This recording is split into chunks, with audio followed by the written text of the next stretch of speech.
Do you need more FPS but you don't want to shell out for another spring? Well, this tiny wallet-friendly mod might be the biggest cheat code you've ever heard of, and I'll show you how to make it for less than $2. Yep, that's less than a bag of BBs. And make sure that you watch closely, because this is the first step in my mission to turn my SSG-10A1 into the ultimate sniper rifle. And make sure you hit that subscribe and shoot that notification bell so you don't miss out on any of these mods.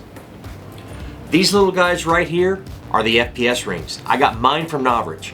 There's a 1mm, a 2mm, and a 4mm. You can use one or stack them like tactical pancakes.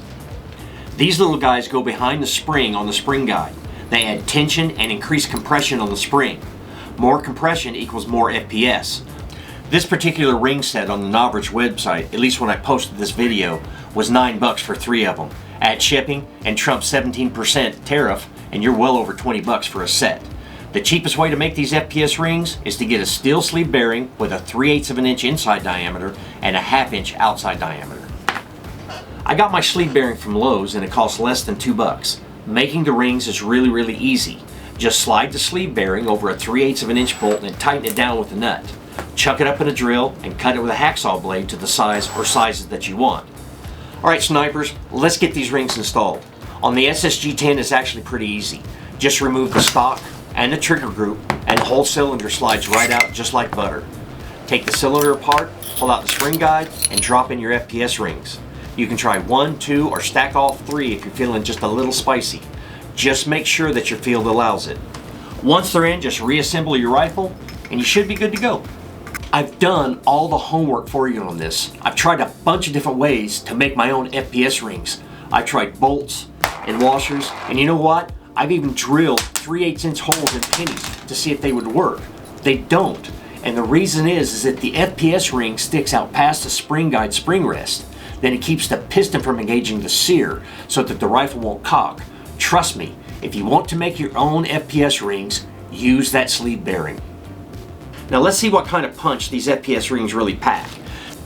I'm going to do a couple chrono tests with my rifle here. I'm going to chrono without the rings, with a 3mm ring set and a 7mm ring set. And then I'm going to add my own 5mm ring to the 7mm ring set for a total of 12mm. All chrono tests are with .49 gram 6mm BBs on an extremely light spring. For the first chrono test, without any rings, I got an average of 140.1 FPS with 0.447 joules. I told you this was a very light spring.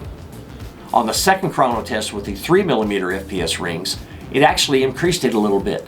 I got an average FPS of 180.3 and 0.73 joules. On the third test with the 7mm FPS rings, it worked out really great. I got an average FPS of 222.6 with 1.118 joules, almost double what I had without any rings. Now here's the kicker. When I went up to 4 FPS rings for a total of 12mm, I didn't see much of a difference at all. I got an average of 218.5 FPS with 1.087 joules. I think I hit something called diminishing marginal returns, which means after a while, you won't see much of an increase past a certain point, no matter how many rings you add. So it seems like for me, anything past 12mm and I can't cock my rifle back. I would only stick with 7mm and below, because it seems like anything more than 7mm doesn't increase the FPS or the joules at all. So yeah, FPS rings. So what do you think? Do they work or do they not work? Add too many spacers and your piston won't engage the sear, meaning your rifle won't cock. No bang, no game, just a whole lot of sad noises. So whether you're making your own or the official FPS rings, max out at 7mm. Trust me, I learned the hard way.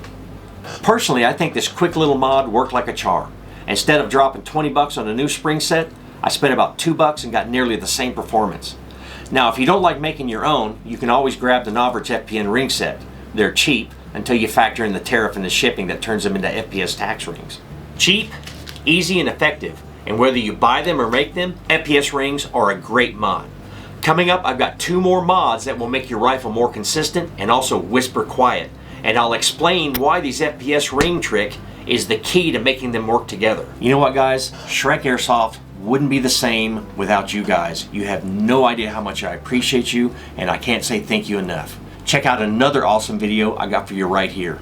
Until next time guys, mod smart, mod hard, and mod cheap. Shreq, over and out.